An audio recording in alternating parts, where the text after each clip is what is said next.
Maayong buntag sa tanan.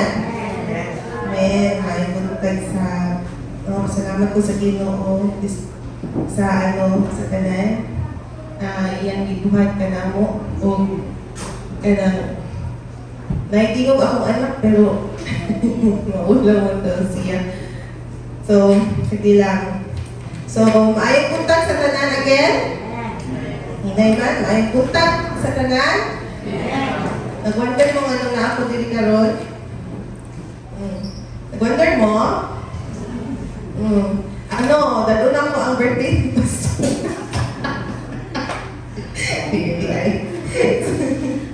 So, ako ang natasan nga mag-speak karon. So, nakabaluman ta na every fourth or last Sunday of the month na ay tawag church officer na magatindog sa pag-share sa tulong sa Ginoo. And for this month, sa April, ako ang pangalan ang naka-assign. So, before ang tanan, I present thank God sa kaalam sa kahibalo na iyang gihatag kanako o sa opportunity na mag-share tapos sa iyang mga pulong. It is all by His grace. So, before I continue, let us bow down our heads and let us pray. Dear Jesus, we thank you for this day once again. We have been given time to hear your voice. Salamat, Lord, na ikaw ang Ginoo na sa kanunay nagamahal ka na mo. And Lord, we know that you want to speak to us. May our hearts be ever fertile, Lord God, for a seed to be sown. Salamat, Lord God, na ikaw po na magkapangungo ka. Speak through me, Jesus. We glorify in Jesus' name. Amen. So today is fourth Sunday o the last Sunday nga ang atong topic ay established in the cross. So walay pagdugay-dugay, ang akong title is Established in the Cross of Jesus Christ. Ang atong text karon is 1 Corinthians 2:2.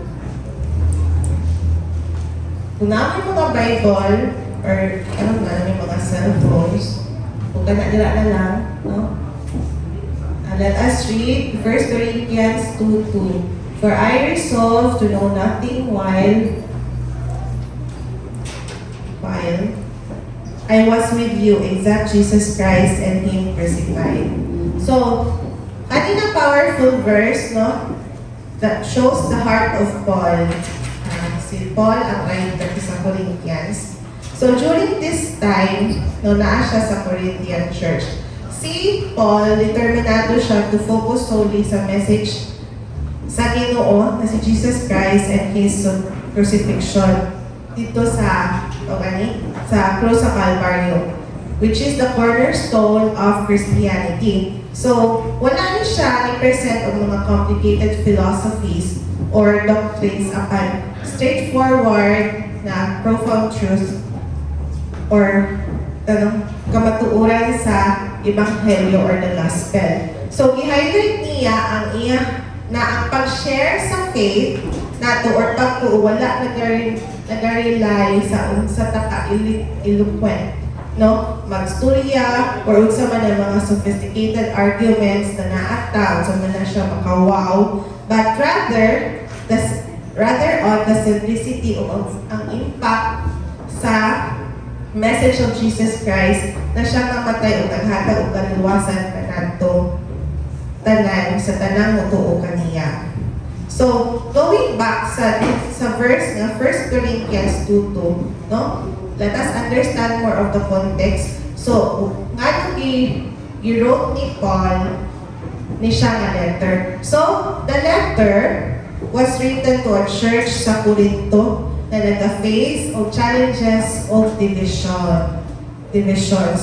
So, ang Corinth, lugar na siya, was known for diversity and many religious practices. So, if ibutang na ito karon, isa dyan siya ka city and it's a large city kanian to. Then, actually, nag-research ko, capital city po dahil siya sa Roman province. kung sa ito na pangalan, alimot ko. So, naa siya yung mga commercial centers na, ay mga melting point siya na sa nagkalain-lain nga inuhuan. So, naa siya yung mga various Greek and Roman practices. So, since naa siya yung mga, naa siya yung commerce, culture, o ang religion na ka-intermingle na siya. So, it poses a challenge sa mga believers dito napita to live faithfully amid sa mga competing ideologies dito napita. Since nga ang Greek and Romans, kung ibutang nato, murag mas break daw kung siya sa una. Siguro ilikwent yun sila mo storya i-compare sa mga believers that died. So, in addressing the Corinthian church, si Paul nag-sort siya na i-unify niya ang church by directing to the attention back sa pinaka-foundation sa truth, the gospel. So, i-establish niya na it was not through human wisdom, na dili na siya kung kada sila mga tampulana, kung unsa man na sila kahawod sa imuhang atubangan, dili ta dapat nila mag-find strength, but instead, dito sa simple yet profound message of Jesus Christ. Dito lang sa kamatuoran. So, gi-aim niya na i-empower ang church sa Corinthians to stand firm despite sa external pressures. So, in this context, it urges us to ensure na atong faith nag-flow lang dyan sa ugma sa Ginoo, iyang sakripisyo, dili ang ato ang mga ideas or mga preferences na naadili sa kalibutan. So, with this, production ko lang din I decided to make it simpler, by going back to the basics, In life, daghan, unstable, things are unstable, People change, actually, kita ba mo it takes a man and a woman. At tingin si Laida Magtalas dito na, version, ba daw siya, Laida Magtalas version 2.0, na people change, nothing stays the same forever. Change is bound to happen. Change, is a part of life, Na po yung mga quotes na change is the only constant, or something like that. Change, siya ang pinaka-constant. Sige. So, daghan mag-change. Ang feelings, ang circumstances nato, or mga sitwasyon. Siguro parang bubrit ako. So, nag-change ang ato ang mga circumstances. Usahay ato ang pagtuo, One day, strong pa nila sa Ginoo. Usahay ko na magpa-doubt pa sa Ginoo. So, but, the question is, what can truly establish us? So, what can make us firm and shaken and grounded? So, ang Bible, nag-point siya sa isa lang ka-answer. Sa cross of Jesus Christ. Nakakisting na bata na, kanang murag sa kumunoy, wala pa. Kanang mga, na lang, sa sand nga, kanang kayo humo. Diba? Kanang, no matter na, kung sa pataka-careful, eventually or actually time na we will fall. So in the same way sa atong lives, if atong life dili siya naka-build sa something solid, we will be shaken. So let us hear the Bible pointing us to one answer, to one unchanging foundation, na makita sa 1 Corinthians 3:11. For no one can lay any foundation other than one already laid, which is Jesus Christ. So, balik ko sa verse dito sa 1 Corinthians, ang nagkaingat si Paul, it was Paul saying everything we need is to stand firm, nagabigyan sa kay Jesus Christ o sa iyang cross. So, point number 1, ako'y di maka-point, Actually,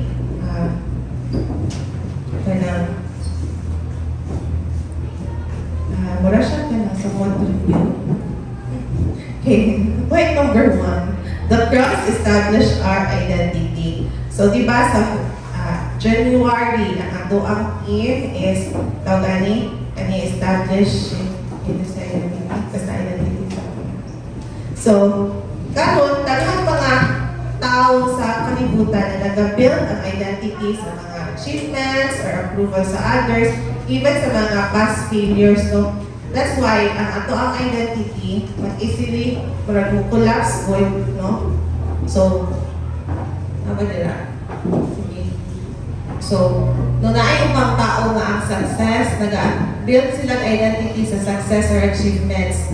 I am what I am achieve. So, kung gamay lang na-achieve, wala ko yung na-achieve, wala ko kastela, ani, dili na lang siya ko photo. Ani, dili na lang siya ko something hopeless sila. But if, taas silang na-achieve, 9 times, sabi mo silang arrogante, kay ako na good ni. Number 2, nag-build silang identity based on approval. I am what people say about me. Ingat sa ibang tao na pangit ko. Pangit na siya siguro ko, no? Tanaw sa sarili, ilang-ilang. Or, sa magibang ingon, usahay sa ubang mga parents ka. Wala tayong ulos kang mataa ka. That's why parents could know. Let us be very careful sa mga words na nagagawa sa tuwang papa. It affects na the self-esteem or personality sa atong mga anak. No? And number 3, failures. I am what I did wrong. So, sige lang po mali. Palpak, kahit ko na pagka babae, inana. So, wala man na dili sa to, in Jesus' name. Okay. So, but the cross, it gives us a new identity. Galatians 2:20, I have been crucified with Christ. I no longer live, but Christ lives in me. So, ang tanan at the cross, no, ang imong past, imong guilt, no, your past is dealt, your guilt is removed, and your new life begins. So, you are now no longer defined by what others say, by what your past say, but what your parents say, but you are defined by what Christ has done. Illustration. It's like updating a name in a system. No, before, ang imong record, nakamark siya as guilty, condemned, or sinful. But karon, i-change na sa Ginoo. Because in Romans 8:1, there is no condemnation for those who are in Christ Jesus. So, naakoy ID dira. Mura na inana ba? So, mura na kitagaan ID, no, the real citizens of the kingdom of no. So, naatong pangalan ng official status record, guilty, condemned, so ipang-crush out na, gibot ng forgiven, justified, and made new. Tapos sa baba, debt paid in full, paid by the blood of Jesus. So again, we are defined by Christ. So this is what our identity makes stable. Makes our identity stable, rather. Point number 2, the cross establishes our relationship with God. So, sin separates us from God, tama? No? So, ganito na verse, Romans 3:23, for all have sinned and fall short of the glory of God. So, napon sa Isaiah 59:2, your iniquities have separated you from your God. No amount of good works or effort can fix that gap, but the cross restores what's broken. It restores that relationship. No? Ang atong relationship sa Ginoo. In Ephesians 2:13, but now in Christ Jesus, you who once were far away have been brought near by the blood of Christ. So, ang illustration na to, ana. So, kita ng tao nila, tapos kanang wages of sin is death, dapat ang ayan na sa kamatayon. No? But when we believe in Jesus, no, na Jesus bridged the gap to God. Point number 3. The cross establishes a new way of living. Ito, ganina, no, inyuhang sa Sunday school concerning sa, kanang grasya. So, the cross calls for a response. So, dili lang siya something to admire na lang, kana salamat jud kaayo Lord sa imong igugma ka nako, kanang piminti lang ta mag-admire sa kung saan gibuhat sa Ginoo. But the cross is something to respond to. No, the cross is not just something Jesus carried, it is something we are also called to carry. No? The cross is not only something to be believed in, it's something to be lived out. So, ano si Jesus sa Luke 9:23, whoever wants to be my disciple must deny themselves and take up their cross and follow me. So, this means, no, dili lang ta mamuyo sa ato ang mga kinabuhi, or we don't live for ourselves anymore, but rather we surrender our will to God every day. Follow God daily. So, ang cross nag-confront sa to ang mga pride, ambitions, mga hidden sins. It calls us to a life of surrender. So, whoever na nag-claim na nag-belong kay Jesus Christ shall have to crucify the flesh. No? A life established by the cross is a life of daily surrender. Illustration. Pareha sa isa ka seed, no? Na sa John 12:24. Think of a seed. So unless a seed falls to the ground and it dies, no, it remains alone. However, the seed must die before it can grow. So in the same way, ang atong pride, no, dapat siya mamatay first so that humility can grow. Ato ang selfishness, no, must die so that ang ato ang love mag-grow. Ang ato ang anger, kung natin mga anger issues siguro, no, must die so that patience can grow. So, the cross is where the old life dies and the new life begins. So, makahinumdum ko sa isa pa, illustration, another illustration. No, actually, na po niyo siya. Actually, dugay na. Ang first na ako ninatungan is way back sa basic camp. Ato, si Pastor Rodelia, ang natanungan ko na rin, or si Pastor Evelyn Carriana. Kalimot ko. Basta, ano to siya? Kanang metamorphosis. Ang illustration of the snake as well as sa isa ka, sa isa ka word. No? Naisa ka, naisa ka, snake na, i-add siya dito sa isa ka, cave. Then, the cave, di ba, kabalumanta sa snake, nag-change siya o skin. But in the end, it's still a snake. However, i-compare mo siya sa isa ka worm, basta na siya? Caterpillar. Caterpillar. So, sa caterpillar, no, pato siya dito na po sa iyahang, sa tawagan na, kukul. Basta, gana siya, no?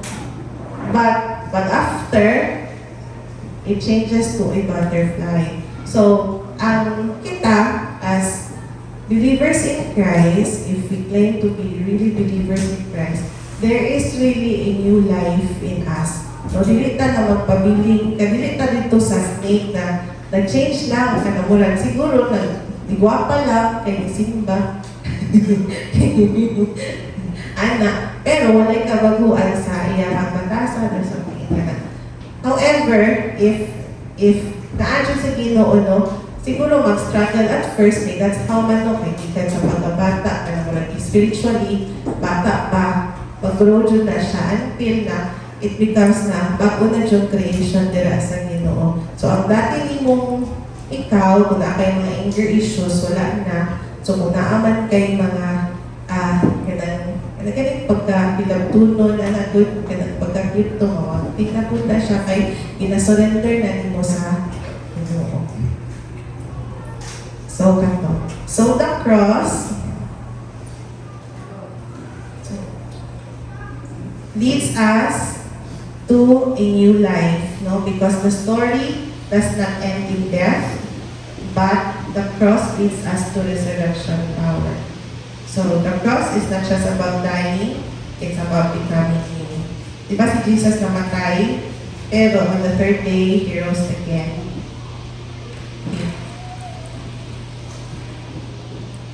Point number 4. The cross establishes endurance. So, ang ato ang kinabuhi, nag-bring man jud og trials, no? Almost every day, no? Mga struggles, disappointment, suffering. And following God, ayun tanang, kapag mo follow kay Jesus, no? Ang tanan na mawag tikilig.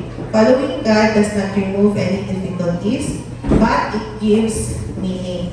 So, ang cross nag-teach siya sa tua to endure life's trials or mga suffering.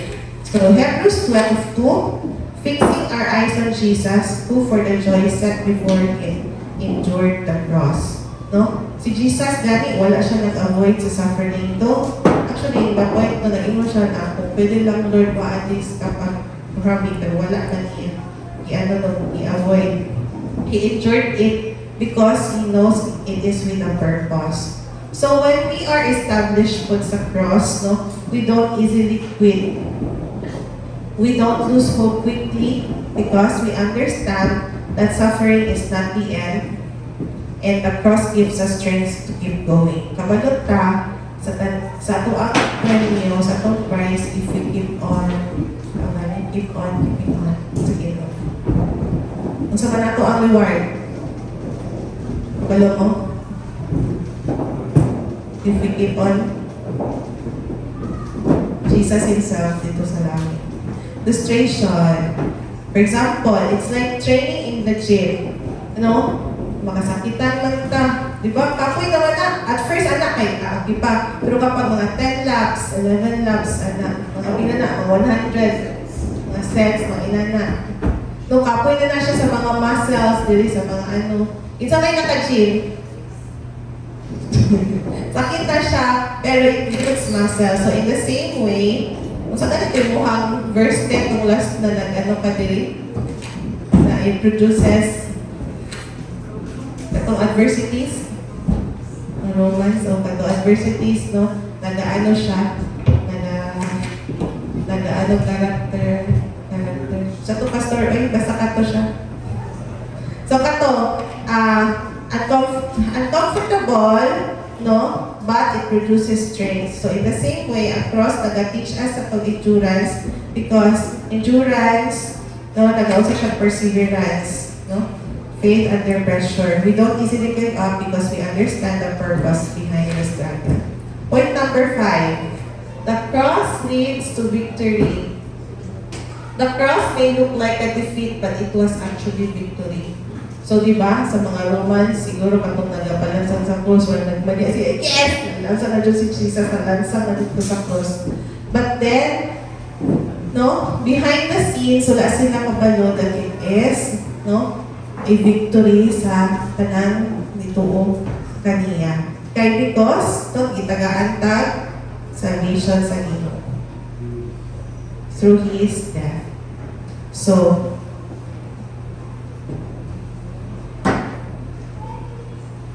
yeah, Jesus was crucified.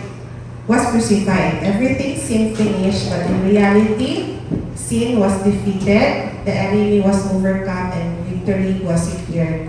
So, ang atong cross, the cross is not a weakness, it's the greatest victory sa tuang mga believers.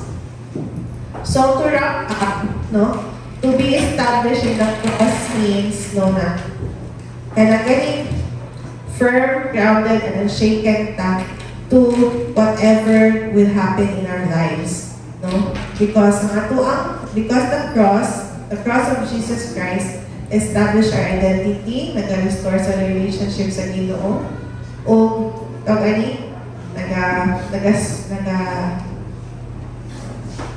naga-shape sa tua, o nagahatag sa tua new way of living. So karon, as Christians, no, sa atong kinabuhi, no, nganong kinahanglan man jud ta, or why is it important to be established in the cross? Because no, daghan may mga tinuan karon.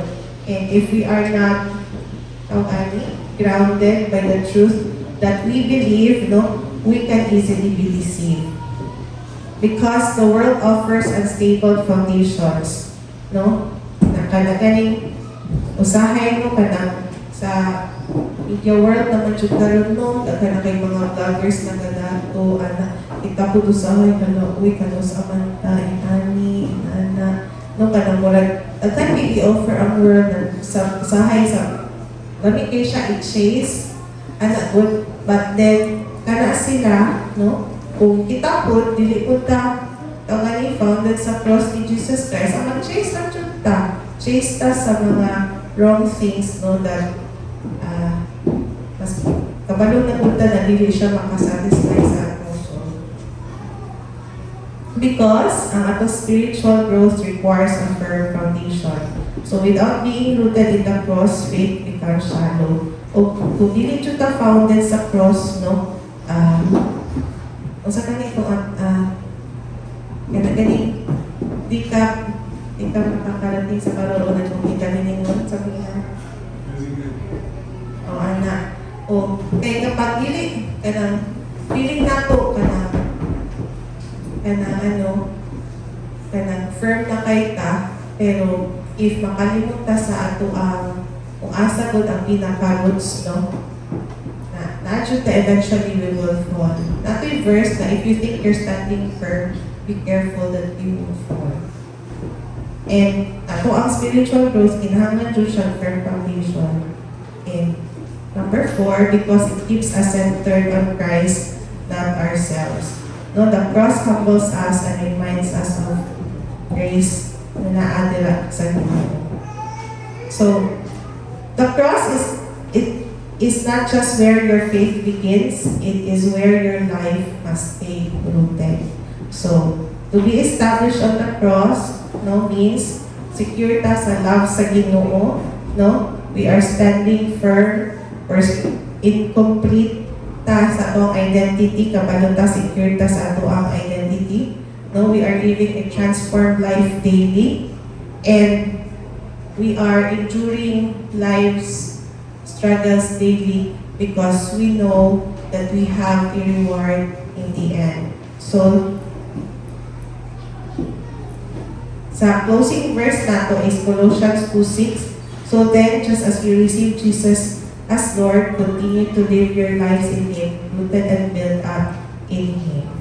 So don't just visit the cross occasionally, live there daily. To God be all the glory.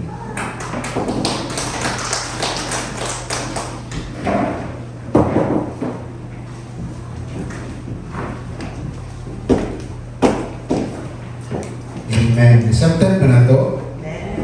This is the last Sunday of this month as we tackle about established by the cross. And it really talks about God's grace. Nagisgot kini siya sa grasya sa Diyos. Nagisgot siya sa kaimportante sa kamatayon ni Kristo nga to sa cross sa Kalbaryo. Amen? Nung akong wala ang kamatayon ni Kristo sa pulong sa Diyos, without the shedding of the blood, there is no forgiveness of sin. Amen? So dapat atong masabtan before we leave this month, atong masabtan nga kinahanglan kita ng mga believers karon. Ato ang nasabtan kinigbot pasabot sa cross sa atong pagpangalagad sa Ginoo. Nga dili diay sa atong kaugalingong buhat, kung dili sa gibuhat ni Kristo ngadto sa cross. Diba?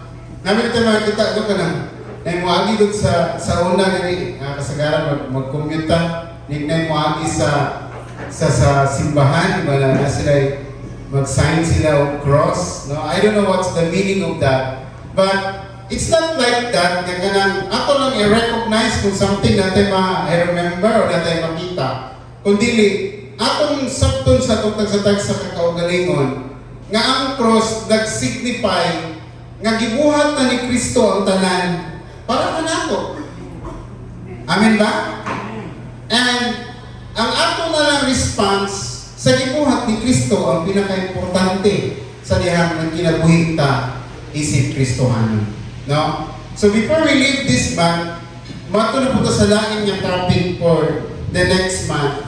Let us atong kanang i-embrace ba ang understanding, ang pagsabot nga kini ay simbolo sa cross, kini ay cross nga atong makita.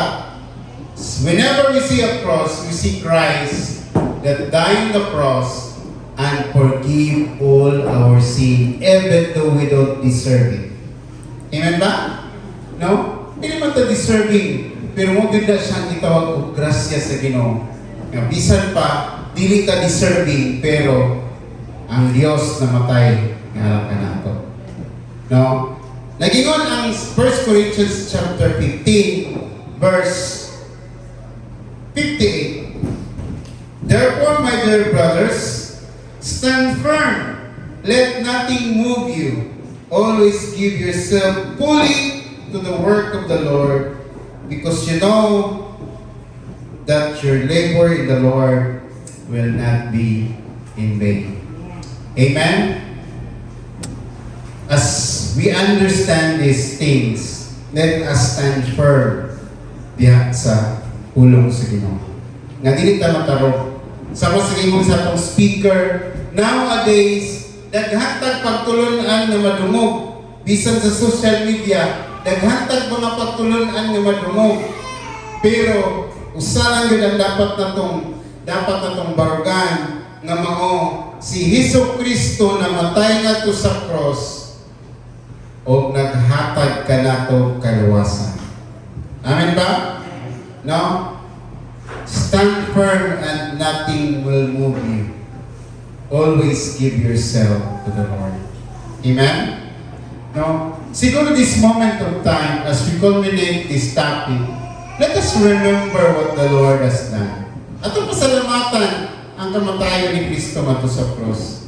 No? We are totally forgiven. We have eternal life in Christ Jesus. And we have the assurance of our salvation. We are secure because of the cross of Christ. Amen? And wala tayo rason nga dili makapasalamat sa itong way nga. Amen? Let's all stand